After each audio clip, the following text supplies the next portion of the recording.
All right. Illini Basketball Podcast episode 242. The funny thing for everybody is that that's always in front of me. I'm just joking around. January 10th, 2025. It's Friday afternoon, snowy Friday here in Central Illinois. Yeah, unbelievable. Tired of it. Unbelievable. I mean, well, it's unbelievable that school's going to close and such, but it is what it is. It's unbelievable that I don't get to do free throws during games right now for probably a couple of weeks. Which I mean, you said that you would do it during the snow, and then you backed out. I could. So. Well, I didn't have a second guy there for the camera. It was a whole big thing, especially live. Tough to do that live. I mean, I might have turned into Bill O'Reilly whenever he was talking about we'll do it live. That whole thing. I might have turned into that. I might have been pissed. So it's a tough one, but. Illinois coming off of an emphatic, is that maybe the right word there? Victory over the Penn State Nittany Lions. I think what we call a metrics killer is what we should maybe phrase, because this game killed Penn State's metrics. Penn State goes from 44th to 52nd on KenPom. Before that, they were 36th, by the way, going into their loss against Indiana. So they've dropped 16 spots for 2 losses, one of which was at home, the other one on the road against people have been, I don't know if it's true. Illinois, the best team in the Big Ten. I don't know if it's true, but a lot of people are saying it. And then Illinois obviously jumping to number 8 on KenPom, which they were 7, but obviously games have happened since. But 91-52 victory for Illinois and a 39-point victory, one of which you seemingly didn't get to enjoy as much as yeah, I mean, we had golf, we had a putt off that you missed out on. Sorry, I wanted to go watch the game. Some good times. And then, by the time that we got to a place to watch the second half, it wasn't worth watching that much. So, well, the weird thing is, I think it was 11-7 when I left. Yeah. And when I got home, it was 45-21. Yeah, that's crazy. And it was down 11-7, I should say. Yeah, with 16 minutes left too, right? Yeah, it was a 30. What's the math there?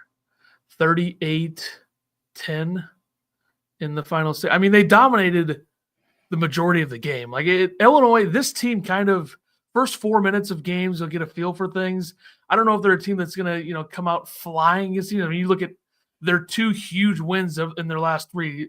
They came out losing early, struggling a little bit, and then they dominated. And then with Washington, they came out dominating and then let Washington kind of get back into it. But we'll see if that happens with USC tomorrow. I mean, I don't think it should, but I guess it could. When are the students back? What game? I guess the Maryland game on the 23rd. It's got to start next week.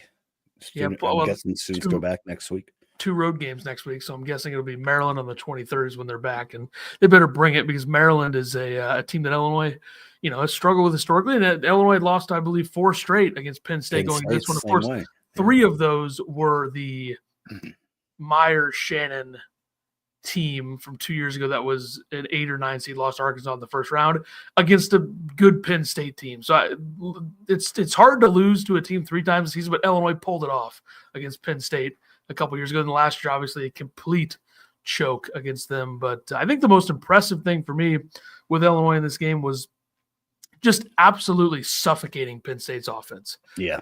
Penn State had nothing on offense. They were forced into shots that they weren't going to make, forced into 2s, which is exactly what Mike Rhodes said post-game.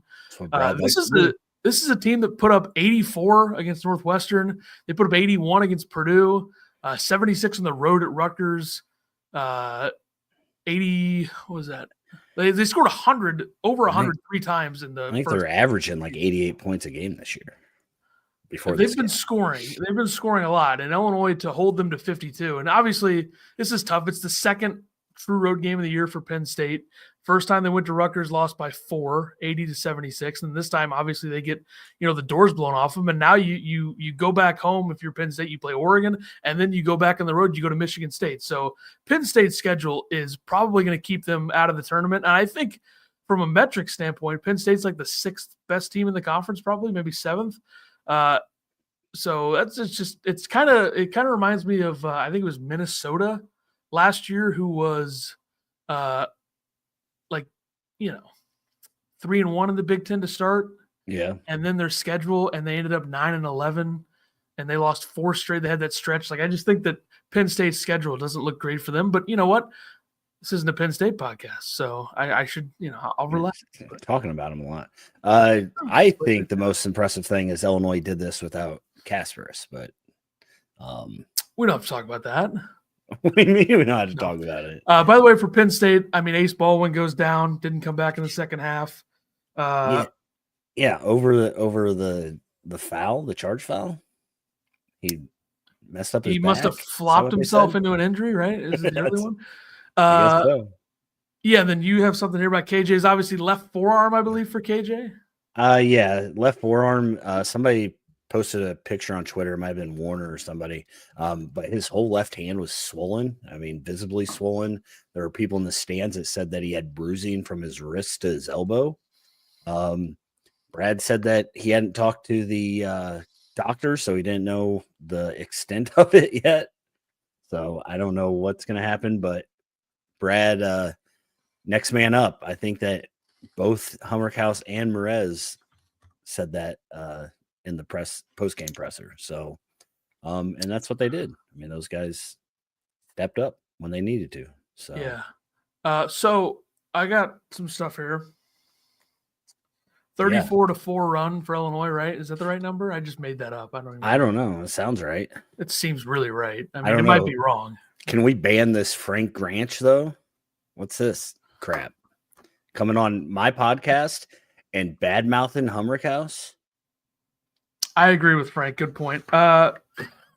Hummerkaus made some big shots in that 34-4 run. If it was 34-4, I'm not even sure, but it seems that sounds right. Yeah. Illinois was +9 in the first 10 minutes. They were +15 in the second 10 minutes. They were +4 in the third 10, and the final 10 they were +11. They forced them into tough twos. Penn State was also 2 for 12 from 3. So 34% from 2, 18 of 53, and then 2 for 12 from 3, which is 16%. So they were a total of 2 plus 18 is 20, folks. I don't know if you knew that. 20 for 65 from the field. 0.65 points per possession for Penn State. Illinois 1.14. Illinois is now 6th in the net. They are 4-3 against quad one, which if you remember, like historically, Illinois, especially like quad one, they're usually like 5-8, 5-9 losing record. Yeah. So right now they have a winning record. Their next Q1 opportunity, I'm assuming, is probably, I don't know, at Indiana. It probably will be one. I'm not 100% sure on that, but that seems right. I don't know. Indiana's not very good in the net, but I think if they got to be top 50 in the net, I would assume. And Michigan State, so 2 straight quad one opportunities after this. USC's a Q3 game, but they're 2-0 against quad 2. This will be their first Q3 game. They're 0-0 against that, and 6-0 against quad 4. Penn State was a quad 2. Like I said, USC is a quad 3. 7 teams in the top 25 from the Big Ten in the net. Michigan is 11th. Michigan State 16th, Oregon 19th, Purdue is 21st, Maryland 24th, Wisconsin 25th.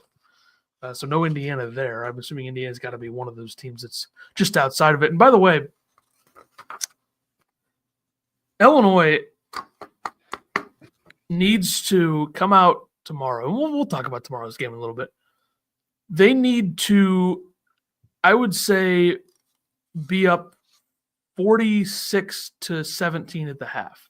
That's my preference. I don't know if it's going to happen. 46-17. All right. I want them to annihilate USC because that's going to help your metrics. It's going to help the net. And if you go to Indiana and you lose in a close game, which it's always possible, I think Illinois is a lot better than Indiana. But if KJ's still out and you go on the road like that, that'll hurt your net a little bit. But if you build it up a little bit, maybe I'm thinking too far ahead here, but if you build it up a little bit and you kill USC, that'll help the numbers, especially when you're already building it up by beating Penn State the way they did and then beating Oregon the way they did. And you can see Oregon, this team was, I think, 10th in the net going into that Illinois game. They've since won against Maryland and at Ohio State, and they're still 9 spots away from where they were. So it can affect you quite a bit. Yeah. Yeah. Before we get to players of the game, the people are filling up the chat.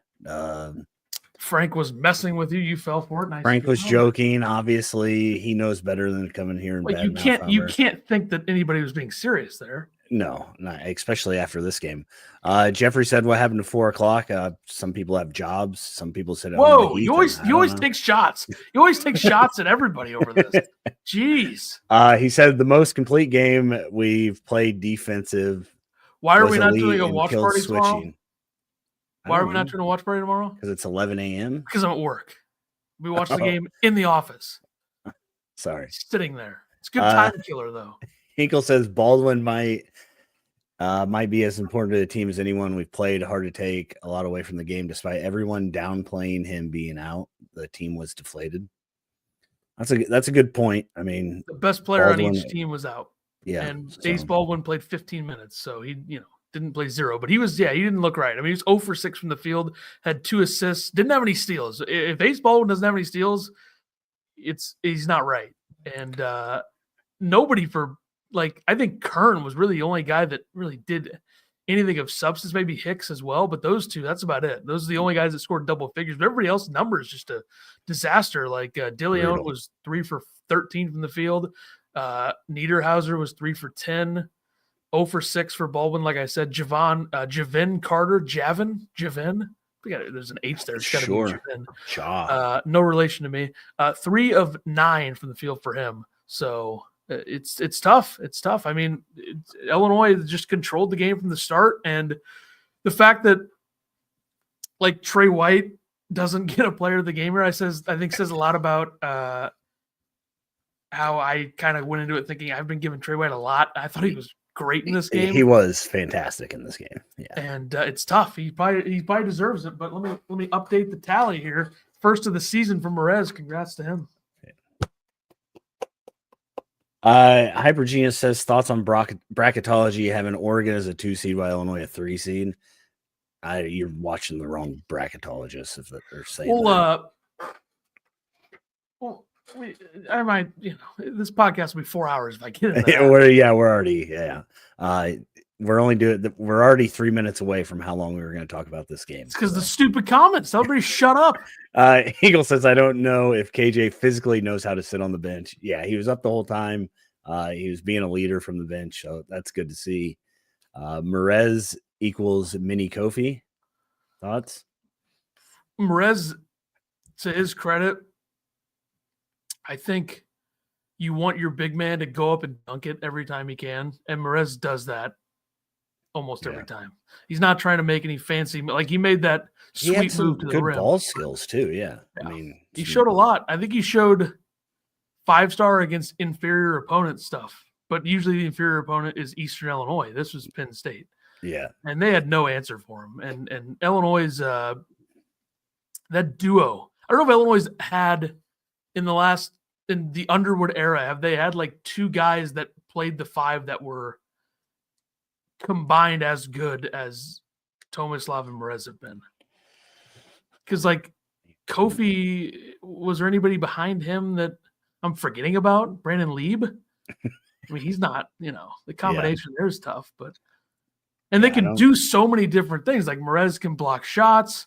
He obviously gets out of position sometimes defensively, which is, tough. And I'm sure some of those times when he gives up baskets, he's doing what he's supposed to do. It just doesn't, work out. Right. And he's strong, really strong, long arms, good rebounder too. Illinois' rebounding. We'll talk about that in the USC preview. Elite rebounding team. And Ivisic can step out and shoot it. I wish I did more film watching of Kasparas in overseas last year, because Ivisic, I'm not surprised by anything he's doing, because I saw all of that stuff happen in my one-time Patreon film breakdown that I will definitely post on YouTube within the next 4 or 5 years. But it's just so many good things to say about the way this team's playing right now. By the way, Bracket Dave, who I thought would have a bit of a better bracket, he's got Illinois as a 4 seed, which I don't understand how they could be a 4 seed with their net and their metrics. I don't give a shit that they lost to Northwestern. They got Oregon as a 2. Yeah, bracket. It's too early too. It's still January. That's why. By the way, let's pencil this in. February 10th, Monday, February 10th. We're back. College basketball show until the end of the season. It's going to be on this channel as well. So, okay. February 10th. Write that down, folks. 1 month. Yeah, if you want to hear Ethan just talk nonstop like he's kind of doing today. Maybe we'll incorporate you into the show a little more. I doubt it. Jay said that he saw that KJ's arms were red after the Washington game. Questioning if he bruises easily. I don't know. The defense this year is a pleasant surprise. They've been elite since Tennessee. Defense has been really good. These guys know assignments and they execute what they're supposed to be doing. Jeffrey says Elite 8 team. Calm down. They're way better defensively in terms of like knowing what they're supposed to do than last year's team. Last year's team, I think, had guys that could defend, but the team defense wasn't anywhere near. I think part of that is probably it's hard. Like there was something that teams could pick on last year with Coleman Hawkins playing the 5, and they can't do that this year because you have Merez there. You have, these bigger, stronger bodies like Boswell's got Boswell and White. And I mean, Hummer, there's going to be times where he gets picked on, but he's also 6'9", 225. He can handle himself. He's fine. Everybody relax. God. Relax. Everybody's apologizing to Trey White in the chat. Anyways. I apologized like a year ago. Where have you guys been? On to player of the game. No shocker. I'm going with Ben Hummerkaus. 23 minutes, 8 for 5, 5 for 9 from 3. All his threes were taken in the first half. Brad explained that a little bit later. 21 points, 9 rebounds. So he's getting rebounds, a steal, a block. Ben was the Ben that, he's shown flashes of it. Stepped up this game when he needed to. Brad said that he was mad because he passed up a wide open 3 and took it to the basket and said that, quote, I almost wanted to strangle him. So I don't know if he can do that, but he also did a little booty ball. He got to the lane. He had some nice turnaround jumpers. Brad said of him, quote, it's almost identical to Marcus's footprint. Marcus was okay first semester, but just about this time last year, he started to blossom. He's very good against smaller guys, has a nice fadeaway jumper that Marcus had. Now we're starting to see the comfort he has. So, and then he was asked about Hummerkaus actually rebounding the ball now, which I know is what a lot of people were mad about. Underwood said, quote, I've talked to him a lot about not just blocking out because he is so assignment sound. It is incredible he doesn't blow assignments. And he said that's basically why he plays. Don't just be satisfied with blocking out. Go get the damn ball. It's a welcome sight. So apparently Hummerkaus picked up a foul at the end of the first half and then got a quick one early in the second half. And then Brad benched him because, Brad doesn't play guys with 3 fouls in the second half. So absolutely. Brad was not very happy about the 2 fouls that he made. And they're up by 50. Yes. Jeffrey says switching on screens is also way better. Brad did mention about he doesn't think that they missed a switch on the defensive end. He said he'd have to go back and watch the tape, but defensively, there weren't very many missed assignments, and that's what this team can do. He talked about the IQ of this team and how they like to listen and learn. And I know he's been saying that for 3 months now or whatever, but everything's kind of fallen in place now. So.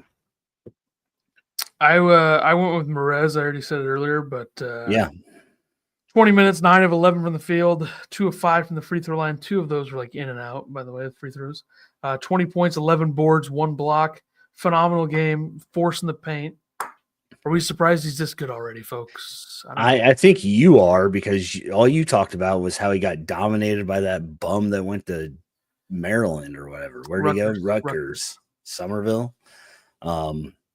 Part of that was messing around, but if we want to be serious, getting to Illinois and getting more strength, all that stuff, I think has helped a lot. And he's obviously got a lot of skill. I mean, he was a 4-star, close to 5-star freshman recruit. And I think if we've learned anything of this, last like 4 years, maybe 5 years, I guess, of the Underwood era, which, by the way, I think I deserve more flack for like trying to give up on Underwood in like 2019 or 2020. Like that was just very stupid. I mean, it was. No, it wasn't. It was not. Sure, fair. It was. It was unfair. I should have believed. I think part of it was I just didn't trust. Hard to believe. I didn't trust the administrative part of the program, like the universe. I didn't know if like they fuck this up or not. But anyway, I was getting to something. Oh yeah, we should trust Brad and the staff. Like, Yeah. I think we're finally starting to see people outside of the Big Ten in the media saying, like, wait a second. This coach who everybody has, thank you. This coach who, Hinkle, good job. This coach who everybody has kind of called like, oh, he's so hard on his players and he's so stubborn. And like this coach here, this is not a political thing at all. I know the word I'm going to use. Oh my God. Brad Underwood is the most, to me, progressive coach in the country because they play a different style every year. And we've been pointing this out for a while. It's just everybody else has finally started like, oh shit, they play completely differently than last year or the year before that. Like every single thing about the way that Brad has run this program has been all about getting the right guys in there, playing the exact style that fits all of those guys, whether it's we want to switch on defense, we want to do all the switching, which was kind of a disaster, but that's fine. Yeah. Because at that point, after the switching was like, okay, we can't defend it all. Then he quit.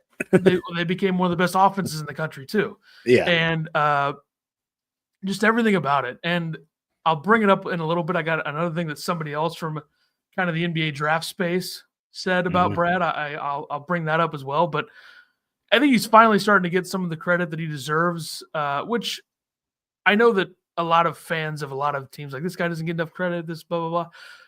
I think it's fair to say that Brad hasn't gotten enough credit for the fact that he's been doing this for years and Illinois is like the most consistent Big Ten program outside of Purdue in the last 5 years. Yeah. So he needs to get more credit and needs to be talked about. Like when you talk about the 5 or 10 best coaches in the country, he's absolutely in the conversation. I don't care that, he hasn't got to a Final Four. Great. He's had like 5 tournament teams to do it with, or 4 or whatever. So, right. And the best one, at least going into it, the 1 seed one had like no experience in the tournament and they got out coached and out game planned in the second game. So whatever. We gotta say this Brad quote about Morez and then just, Brad said, quote, he's unbelievable at just being great, which I think is a good stuff. Makes sense. Crazy good stuff. You were talking about, Brad and his attitude and how he talks to his players or whatever. I think that guys that come here want to play for that. Trey White had an interview before the game, maybe the day before, where he said that he wanted to come somewhere that was competitive and, you were held accountable for things. And that's why, I think Sky Clark is the one that talked Trey White into coming here. So thank you, Sky Clark, for that. Kind of weird that happened, but yeah. Yeah. But Trey White, like you said, he honorable mention player of the game, I would say. 30 minutes for him, 7 for 12, 1 for 2 from 3. Perfect from the line again, 5 for 5, 20 points, 7 rebounds, 2 assists, a steal. He does it all. He knows where to be. Defensively, he is becoming really well. Brad said, quote, Trey just found 20 again. You realize we didn't run any plays for him. It's just a gift. Defensively, I keep pushing him because I think he could be an unbelievable calling card for him to be one of the best defenders in college basketball. Put that side by side with Kylan. So Trey White, amazing. I think it's pretty funny. He's unbelievable at being great. I think it's pretty funny that I was so wrong about this guy. Like not even close to being right about what he would do. But yeah, you win some, you lose some. But in your defense, you were going off of a shit program like Louisville last year. So they had Trey White revenge game tomorrow. We'll see. Yeah. Boswell, 34 minutes, 2 for 8, 1 for 3 from 3, 5 points, 5 rebounds, 6 assists, 3 steals, 5 turnovers. Defensively, he was phenomenal again. 5 turnovers. He was the main ball handler in this game. So against a team that turns people over at a bunch, yeah. And 11th in the country at turnover rate defensively, and they're first in the Big Ten. So yeah, and Penn State averages 9 steals. They got 9 steals. Illinois didn't give up the ball more than you probably thought they would. Which they got 9 steals with Ace Baldwin only playing 15 minutes to be 15 fair. minutes. True. Probably would have been more if he was healthy in there. But that's true. Wouldn't have changed the final. Wouldn't have changed the team that goes in the winner column, and the Illinois would have won regardless. But yeah, if Kasparas was in this game, they might have scored 150. But anyway, true. Tommy, 24 minutes, 2 for 6, 0 for 2 from 3, 4 points, 7 rebounds, 3 assists, 1 steal, 2 blocks. Offensively, he really hasn't been doing much. Brad's really excited about how he's playing defense right now. Really talked about how well he communicates down low defensively. I'd like to see another big offensive game from Tommy. Maybe we'll get one coming up. We'll see. But if he's playing this well defensively, you got Merez that can come in and put up 21 points or whatever he did, 20 points. I think you take it. So Will Riley got the starting nod after KJ was out. 29 minutes for him, 2 for 11, 1 for 5 from 3, 2 for 2 from the line, 7 points, 6 rebounds, 6 assists is a nice number to see from him. 1 steal, 1 block. I thought he played about as well offensively as you can play when you just can't buy a shot. Yeah, 2 for 11, that's tough. But like you said, 6 assists. You like to see the ball going. Yeah, so he made a corner 3 with the final 3 points of the game for Illinois. So he's 1 for 10 before that shot. Yeah. Brad said the reason why Will Riley played is for his defense, his length. He wanted to match him up against Hicks, and so he was really happy with how his defense has come along. He said that he was a terrible defender when he got here. Now he's a lot better, of course. I think I thought maybe DGL might get the start, but I get why Will Riley would start. Offensively, you don't need that punch, and if he does get his shot going, it's going to be helpful. And his length is his length. So I got 3 things on that. Number 1, starting 2 guys who are 6'2" in the backcourt. Tough, yeah. It's just not modern basketball. And actually, DGL is really 6'1", is listed at least, but he's probably like 5'11", but very athletic and explosive. And number 2 on that is DGL is much more of I see him as a spark off the bench guy. And then number 3 is Will Riley is going to start again tomorrow if Kasparas doesn't play. I think that's a guarantee because USC has the same length. USC's point guard is 6'6". So and you'll see it again. I think Will Riley will be a good insert into that against that team too. So like I said, DGL off the bench, he played 20 minutes, 2 for 9, 1 for 7 from 3, 4 for 4 from the line, 9 points, 2 rebounds, and assist, a block. Brad said he has the best burst on the team. I think his block on the breakaway, another breakaway. I didn't break down the whole film, unfortunately. I don't know. I saw somebody say that he's the best breakaway defender he's ever seen. So. I don't think there's a close second in terms of burst on this team. Like, it's not even close. It's him by a mile. Yeah. Brad did say that he'd like to see him dunk the ball more rather than trying to make layups. So quite fair. But yeah, DGL ball wasn't going in the basket, but I mean, he helps the team in other ways too. So Jake Davis is the only other guy that really played meaningful minutes. 12 minutes for him, 1 for 3, 1 for 2 from 3, 3 points, 3 rebounds. How was Jake Davis this game? He's fine. I mean, made a 3. That's all you're looking for. We got an offensive board, 2 defensive rebounds. By the way, not to, shift topics, but Kerry Booth, 50% from the field, had a rebound. Good game for him. 3 minutes. We'll take that. Yeah, sure. Couple boards for AJ Red as well, by the way. Genesis, whatever that says, and Jeffrey think that Riley needs to get his mid-range going a little bit more. I don't disagree with that. I mean, I don't usually advocate for mid-range shots. I think Will might be the only one that Brad's okay with taking mid-range jumpers. Yeah, he can make Kasparas too. I mean, look at Will Riley's the next Kevin Durant, I was told, so perfect. That's what Durant does too. Yeah. Except Kevin Durant is 150 times more skilled in his freshman year in college than Will Riley, but that's all right. All right. Good game for Jake Davis. Could have been player of the game. Should have been. I can't believe you didn't put him up there. You talked about rebounding. Illinois out-rebounded Penn State 57-32 in this game and had 19 offensive rebounds. Yeah. So got a couple things from Brad in the post game. He was asked about the defense. He said, quote, chemistry, that in takes a while. This group has been able to expedite the process because they communicate and talk. And again, he said that he didn't think they blew any switches in the game. I thought this was interesting because I feel like Illinois had a hard time doing this. He was asked about the halftime talk or whatever, and he said that he looked at Ty Rodgers and said, quote, what do we do in these situations? And Ty answered, put the pedal through the floorboard and bury them. I feel like Illinois had a hard time burying people. But they buried Duquesne. They buried Duquesne in the tournament last year. I do like that Ty's still super bought in too. So I don't know if that means that he's staying or going. I think it kind of depends on what happens next year and who comes in. So phenomenal reporting for Andy Cass in this game. He talked about it, right? Yeah. I saw it. Like, I just remember there being like 5 minutes of them just showing Ty Rodgers on the screen. Yeah. A lot of praise for Ty on the broadcast. Anyway, not that I disagree, but I overshot.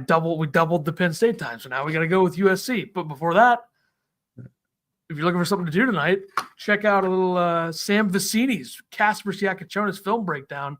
I can't remember his YouTube channel. Damn it. Game Theory, I think, something on YouTube. Check that out. Good stuff there. He's a big advocate of Jakucionis. He's got him number 3 on his big board on The Athletic right now.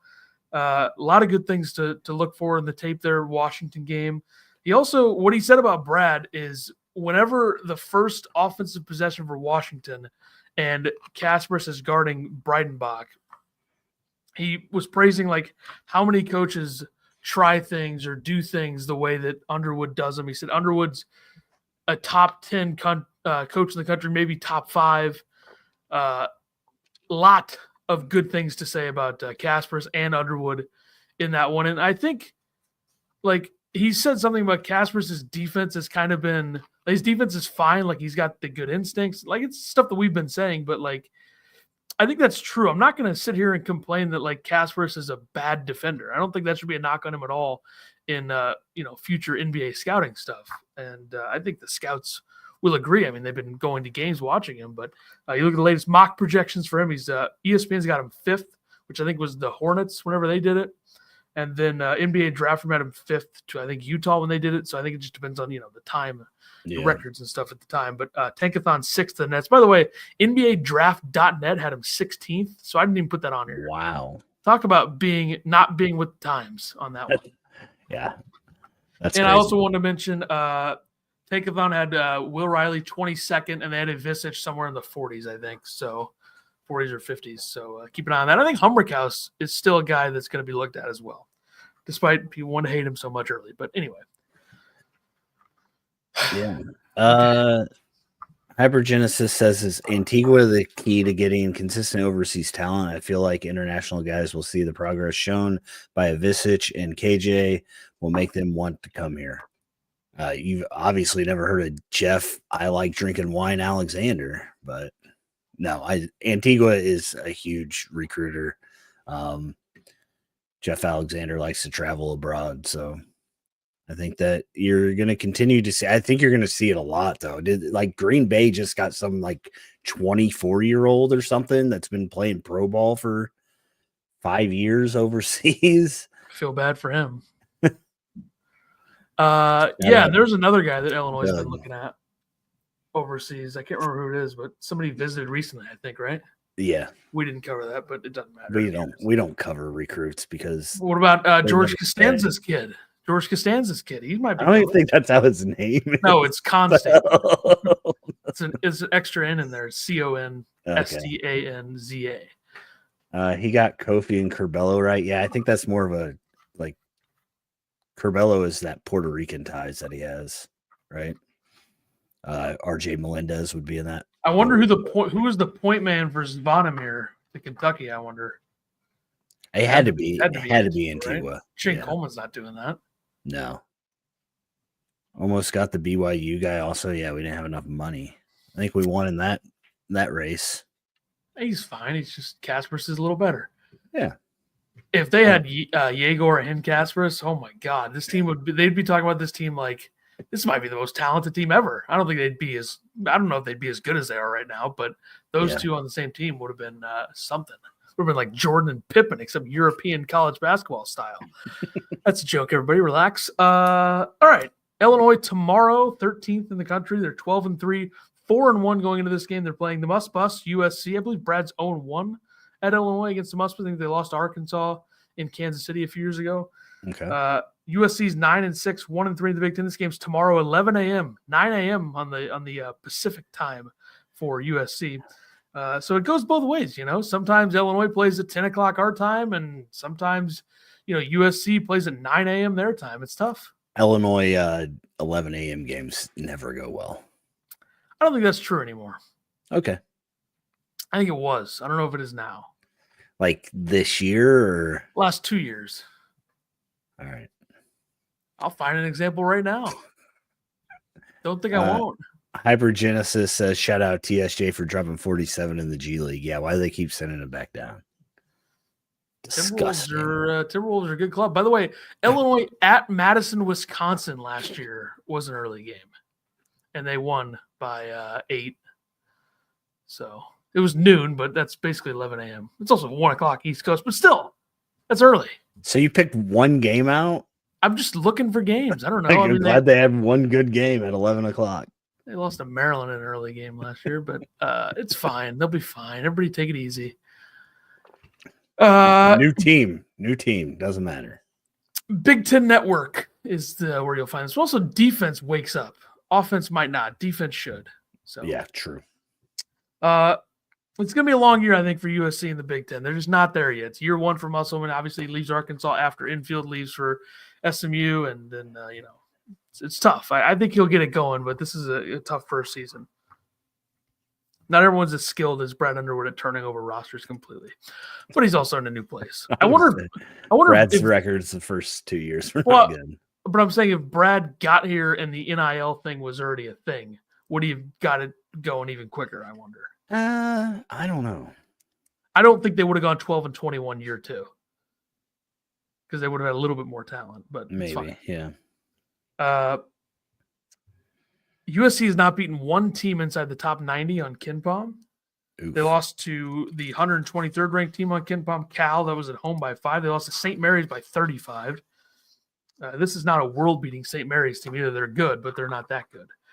They lost to New Mexico by 10. They lost to Oregon by 8. They lost to Michigan by 11. They lost to Indiana by 13.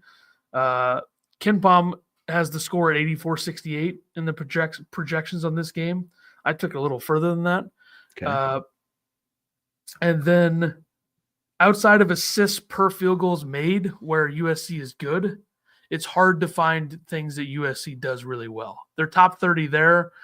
Outside of that, the next best stat that you look at with this team is just that they're experienced. They're 34th in the country in D1 experience. And then they also, on offense, they're 44th in field goal attempts per free throw attempts per field goal attempts. So outside of that, I mean, their strength schedule is somewhat hard, but it's you're not evaluating an elite team by any stretch here. Projected lineup at the 1, they got Desmond Claude, a Xavier transfer, 6'6", 201, averages 15, 4-4. He had 22, 4-4 against Oregon. You got Wesley Yates, the third, 6'4", 219-pound sophomore, averages 9, 2-1. He averaged 18.5 points per game last 2 against Indiana and Michigan. Chibuzo Agbo, the Boise State transfer, 6'7", 227 senior, averages 12, 4-1, shot 40% from 3 in each of the last 2 seasons. He's shooting 38.5% this season. At the 4, St. Thomas, that is not the college in Minnesota, which is, I believe, is now D1, St. Thomas. 6'7", 235 senior. Whoa, Bootzilla, you're stealing my almost. Really close. Northern Colorado transfer, so he transferred from where, of course, Dalton Connect transferred to Tennessee last year. By the way, Fanta, I don't think we ever talked about this before the season, that Fanta's hot take in the Big Ten was that Humrick House was the next Dalton Connect. I feel like we never talked about that. Yeah. He's not far off. I mean, you saw that last game. That was pretty sweet. Last game, he kind of looked like him, yeah. I think stylistically, he's a lot more like Connect They're- than Damask. Yeah, they're definitely they have the same build and Well, like Connect's I think. big thing with the Lakers is he's bombing them from three. Yeah. Thomas averaged 9, 6, and 4, 2 for 9 from three the last 3 games. They got Josh Cohen at the 5, UMass transfer, 6'10", 250 senior, 9, 2, and 1 average, shooting 64% from the field. The USC's 231st in the country in bench minutes at 30.5, 11 bench points against Indiana. They got Kevin Patton Jr., a guard, and Rashawn G. Both played double-digit minutes off the bench against Indiana. Some other notes here. When it comes to adjusted offense, Illinois is 19th in the country. USC's 101st. Defense, Illinois is 7th. USC's 84th. Adjusted tempo, Illinois 17th in the country. USC is 170th. 2-point percentage, Illinois 32nd. USC 100th. 3-point percentage, Illinois 150th. USC 189th. Free throw percentage, Illinois 71st. USC 80th. In conference play, Illinois is 6th in adjusted offense, 2nd in adjusted defense, 1st in adjusted tempo, 5th in 2-point percentage, 9th in 3-point percentage, 2nd in free throw percentage. USC's 11th in offense, 9th in defense, 10th in tempo, 7th from 2-point range, 14th from 3, and 9th from free throw line. So the rebounding advantage, though, for Illinois in this game, by the numbers, is astronomical. I mean, you look at USC's offense is 287th in the country in offensive rebound percentage. Illinois on the defensive end, 3rd. Offensively, Illinois is 22nd in the country in offensive rebounds percentage. USC's 138th. So no excuse to not out-rebounding these guys by a lot. And effective field goal percentage, like Illinois, 4th in the country in effective field goal percentage. Teams are shooting 27.8% from 3 against them, 42.6% from 2. And I will point this out in Big Ten play. Illinois is holding teams in Big Ten play to 44.6% from 2. So that's first, I think, probably by a little bit. Because, a lot of teams are shooting over 50%. Like USC's not a very good team, but they're shooting 54% from 2. And teams are shooting 66% from the free throw line against Illinois. Shout out to the Orange Crush. Doing a great job. Oh, wait. Haven't been there. Skipping. I figure if you're not in school, you still got to go to the games. That's right. I agree. Illinois, I already said that one. And Kasparas looks like he's going to be questionable for this game. So we'll see. We will see. If we win, where do you project we're ranked Monday? 9th, I would say.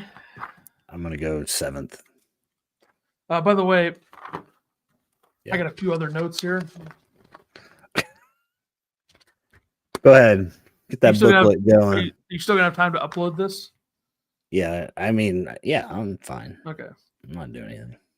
Illinois is 3-2 against ranked teams this season with wins over Arkansas, Wisconsin, and Oregon. The Illini's top 3 victories are tied for the 4th most in the nation, one behind co-leaders Auburn, Alabama, Texas A&M. They all have 4. I'm not going to read all these because there's a lot of stats. Let me find a good one for everybody here. Name a player, and I'll give you something. Trey White. Trey White.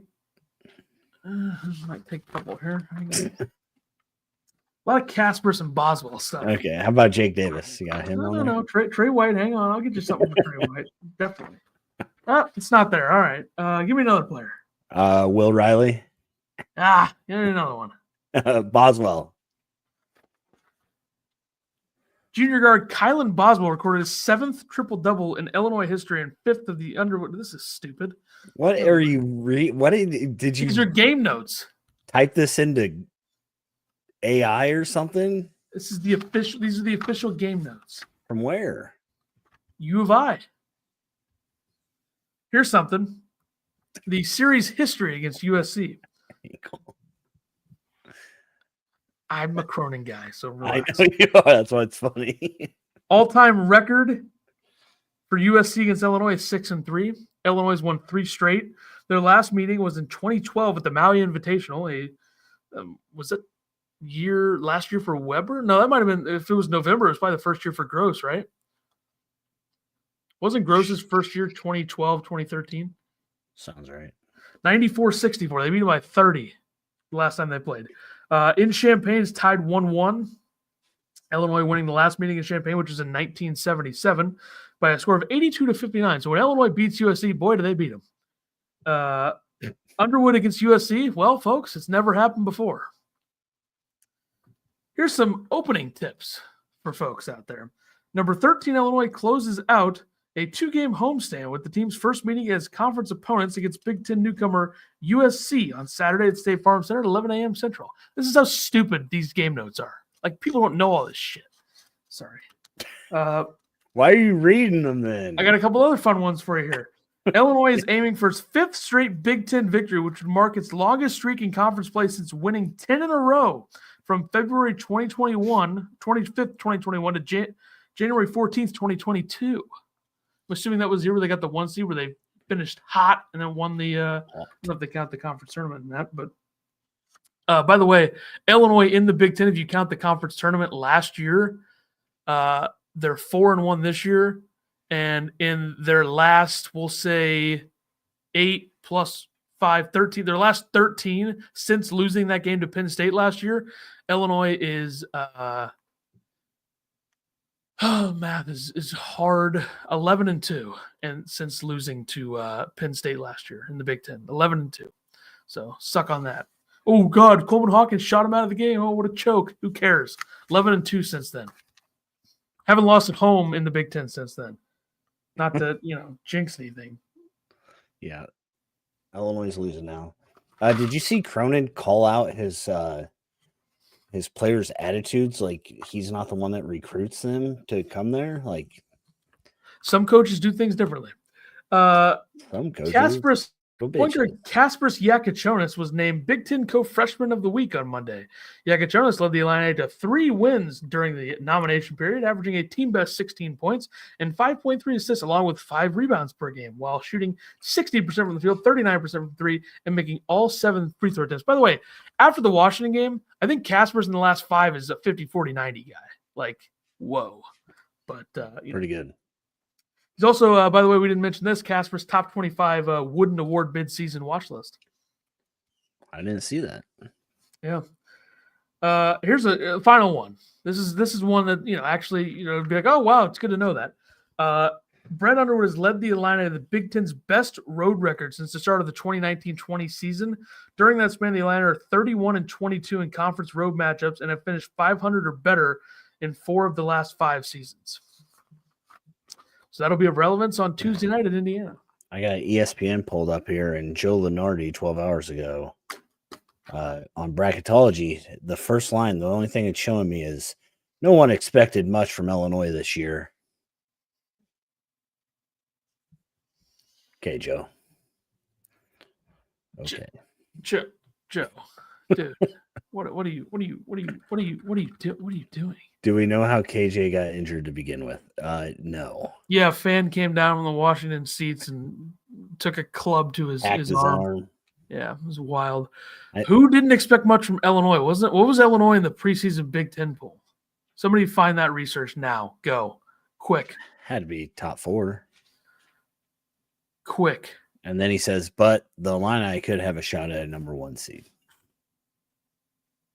The last time most of it, what a fucking arrogant prick. The last time most of us paid attention to Illinois basketball, the Illini were giving up 30 straight points to UConn in last year's Elite 8. Maybe if you're going to call yourself a bracketologist, you fucking weasel, if you're going to call yourself that, maybe pay attention in the offseason to, like, good teams and, like, oh, what do we expect from this team? What do we expect from that team?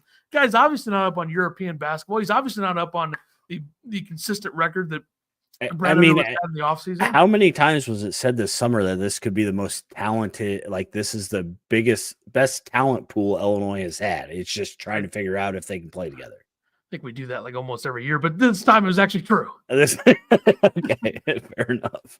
Instead, the Illini have lifted to preseason 4 higher level in 2025. Yeah, preseason 4th in the Big Ten out of 18 fucking teams, and this asshole has the nerve to say this shit. ESPN should fire his ass right now.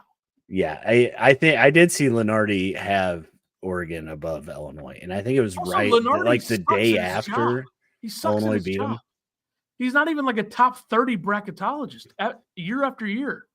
Yeah, 60. I think he was 60 something last year. I looked it up because somebody sent Lenardi stuff in my group chat, and I'm like, please. I sent you Lenardi stuff. Yeah, it was probably. Well, the Lunardi thing was that he had Illinois in a region with like Oh, UConn, yeah. Alabama, and Duke or Duke. whatever. Yeah. Thanks to Lithuanian freshman sensation Kasparas Jakucionis and a handful of portal additions, one of those Evansville transfer Ben Humrickhouse broke 21 points in 23 minutes Wednesday as the Jakucionis Illini blasted a solid Penn State team by 39. Now he's doing a good job. Humrickhouse and Kylan Boswell from Arizona, along with newcomers Will Riley and 7-footer Tomislav Ivisic, might have to keep Illinois afloat a while Jakucionis deals with a forearm injury. It's like if Jakucionis does come back tomorrow, I'm sure he's not going to play a ton, and he's probably still dealing with it. I hope this doesn't hurt his shot because he's been shooting the ball well. But when they're fully loaded, the Illini have a chance to equal the 1 seed earned by the 2021 squad led by Ayo Dosumu and Kofi Coburn. A week ago, these Illini won by 32 at Oregon, and they should be favored in almost every remaining Big Ten game, save trips to Michigan and Michigan State. A non-league date with Duke on February 22nd could be an Elite Eight level preview. And this time, don't be surprised if Illinois answers the bell. Fucking douchebag. So where does he have Illinois at? I'm glad you asked that. I'm looking now. Here we go. 3 seed. 3 seed. He wrote an hour on him, but he's got him as a 3 seed. By the way, Oregon is a hold on, 3 seed as well. 3 seed against St. Louis. We blow the doors off of St. Louis. Not going to play them though. They're not making the tournament. Come on. After we beat Duke, though, knock them off the one line. This region is so fucked up. It's Duke, Alabama, Houston, Purdue, St. John's, West Virginia, who's scrappy. Yeah, that's tough. Indiana as well. Georgia hasn't been playing too bad. Ohio State's a total fraud. I would love to play Ohio State in the first round if I were a 7 seed and Ohio State's a 10 seed. Ohio State's not making the tournament, by the way. Breaking news, folks. But anyway, we spent way too much time on Lunardi. Players to watch. Yeah. I just figured you were trying to get this thing to an hour. So. No, I don't want to do that. That ruins everything. I'm going with the big man, Tomislav Ivisic for Illinois. I think that this could be a good matchup game against Josh Cohen. I think that he might be able to get some points down low. I like to see him dominate this guy. Yeah, like to see him step out and knock down some threes. He's missed a few lately, but it's expected. So hoping for a big game against him. And then I went with small forward Chibuzo Agbo. I had no issue with that name earlier. I want that on record. He's averaging 6.5 threes per game. Like Ethan said, he's shooting like 40% right now. You can't let him get hot like he did Davis. I think that this is going to probably be a Will Riley assignment if Will Riley starts. If not, probably Trey White if KJ's back. So just got to stick to your defensive guns. And this game's important because you go on the road for the next two. So, yep. They got that one guy committed, right? What's his name for 2025? There's 2, I believe. I think they signed 2. Something Keaton Wagler, right? Yep. I don't know. I'm looking it up, but go ahead and talk. I'll look it up. Kylan Boswell is my player to watch for the Illini. Boswell will control the offense of KJ's outing, which I'm guessing, I'd say 80% chance Jakucionis does not play tomorrow. That's my guess. I don't know, him going on the road at Indiana is his first game back is tough, but Brandon Lee and Keaton Wagler. Brandon Lee. Add a B to that and switch the first E for an I. Boswell's going to be handling the offense, though. And I think he'll be able to handle Claude on the other end defensively if they go with that matchup, given that Claude, not really, a scorer from downtown, so if he's driving every time. I still think Boswell can handle it, but Claude can go off at any point. He had some big-time games with Xavier last year, finished the season in postseason, but they didn't make the tournament, but they played Georgia. He had 30 points in that game. It's not a threat from 3, though, so no concern there, I guess. But predictions. Jeffrey says KJ being out isn't bad. It's good for the bench guys and role players. Yeah, I mean, as long as you win games with them out. And predictions. You're not going to win every game by 39 without him. I mean, I don't think this is going to be a huge blowout. just because, another big scoring game coming off that. Illinois wins this 83-70. I'm going to go 86-66. I think Illinois wins this comfortably. I'm curious what the spread's going to be. I'm assuming it's got to be like a close to a 2-touchdown situation, right? I would say it's got to be quite a bit, but I don't know. USC's 4-10 against the spread their last 14 games. The total has gone over in 5 of the last 6. By the way, anybody with a gambling company or any gambling, reach out to me, sponsor this podcast. That would be fun. Imagine the Ethan needs free money to gamble. We'll just do an ad read for him and we'll make some picks. That's all I want. I don't care about You should money. reach out to like Underdog or something. They do a lot of. I have no respect. No, I'm just kidding. Do you think Will Riley returns if he continues the way he's playing? He's projected high, but he could up his stock possibly. Didn't know if he'd be too all in on the draft. I think he could come back. I could see that at this point. Quick update on the Big Ten, real quick here. A little Big Ten basketball talk for a second. Teams in the Big Ten that I would say I trust right now. I think there are 3 of them, probably. Illinois, Michigan are 2 of them. Obviously, I'm starting to waver a little bit with UCLA. I can't say that I trust them. I can't say Michigan that I really State. trust Oregon. I was so down on Michigan State going into the year, but I'll say this. I trust that Purdue is going to be like good. Like they're going to have a good record. I trust that Purdue will do that. And Michigan State, same kind of thing. I think they'll also have a good record. Although I will say, like Michigan State's schedule so far in the Big Ten, like Ohio State, Washington, Nebraska, like these are good metric teams. But I don't know if they're. How about Purdue's? Yeah, Purdue's schedule. I mean, they've had an even easier schedule, I guess, in some ways. I mean, they beat Maryland, but outside of that, you're home against Northwestern. That's a completely different team you're playing, and on the road they go to Rutgers, win by 18. And then teams that I just don't trust that you're gonna have to finish this. I gotta go. Other people do. That's fair. See other you guys. People do trust. Yeah, we'll see you in the next episode. If you need me to download it, just let me know. All right. See ya. See ya. So I would throw Ohio State in the category that I don't trust them because I don't think Ohio State's very good. Like I just don't see them as a team that is a threat at any level to me. And I would also throw Wisconsin in the category of I don't think I trust them right now. Indiana's the same thing. Indiana's just not a good metric team. And I know we don't live and die with the metrics, but there's really nothing that Indiana does at an elite level, which is kind of what I'm looking for. Like with Michigan, you can point to they're good in both ends. They're especially good on offense inside the three-point line, and they're also good from the three-point line. They shoot 37.8%. They're number 1 in the country in two-point percentage. They're good at that. I find them to be elite at that. For Michigan State, they are an elite free throw shooting team. They get rebounds in the offensive end, and they have a top 10 defense and efficiency. For Illinois, we've gone over it. They're top 10 defense and efficiency. They're really good at guarding on the outside and the inside. They're good from 2. They get a lot of three-point attempts up. They play modern basketball. They have the 32nd strength schedule in the country. Like there's things that they do at an elite level. Purdue, what Purdue does in elite level is shoot 38% from 3, and they have a team that is 11th in offensive efficiency in the country right now. I don't see that with Indiana. I don't see that with Ohio State. For UCLA, you could say that I do see that because UCLA is number 2 in the country at forcing turnovers on the defensive end while also being 5th in the country in defensive efficiency. Their offense is a concern. They gave up 94 to Michigan. I'm not going to completely blame them for that, but Michigan's obviously a very good offensive team.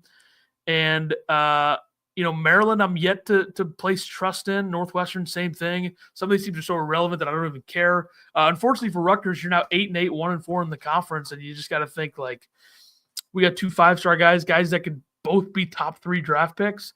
Like a lot of people's most frequent top 3 right now is Flagg from Duke 1, Harper from Rutgers 2, Bailey from Rutgers 3, and then they'll have VJ Edgecombe from Baylor 4, and then Kasparas 5.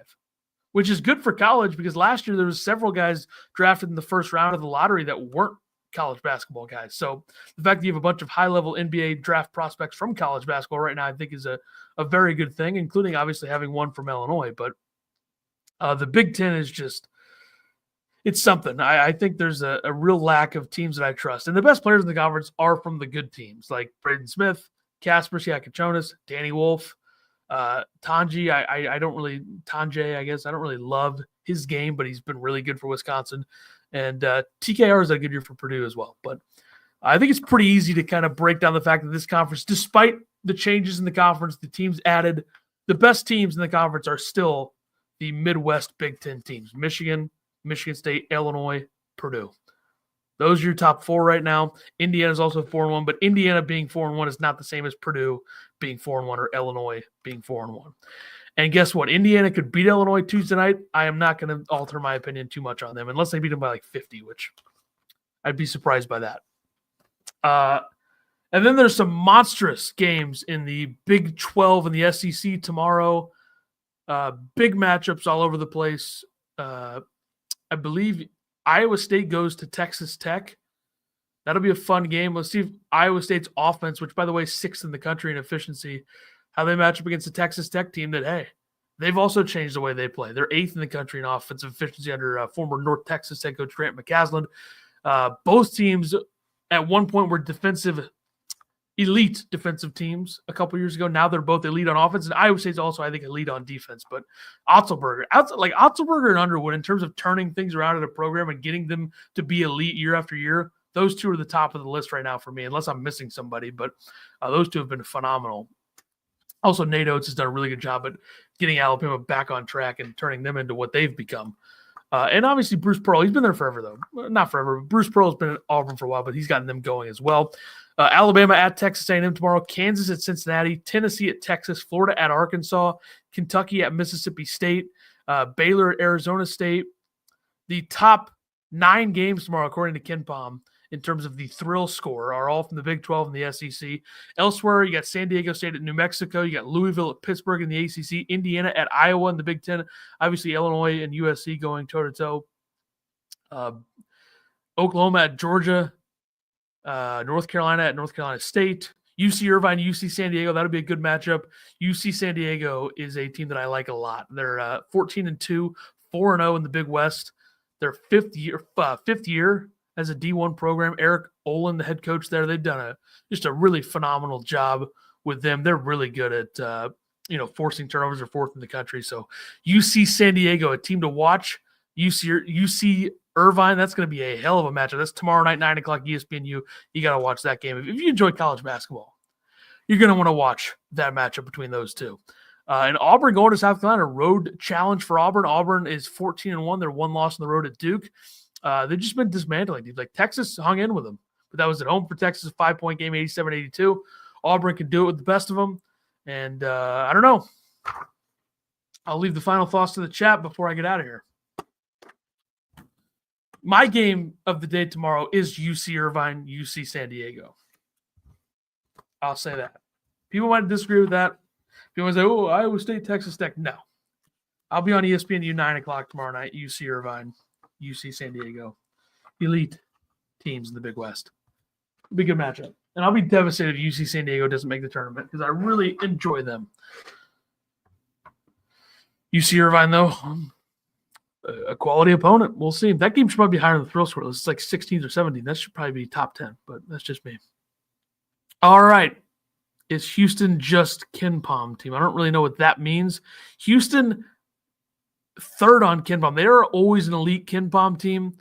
I haven't seen a ton of them this year. I think they're still kind of the same team in terms of how they beat you. I mean, they had 3 non-conference losses earlier. They were 4-3. Now they're 11-3. They've won 7 in a row, including just beating the brakes off of BYU.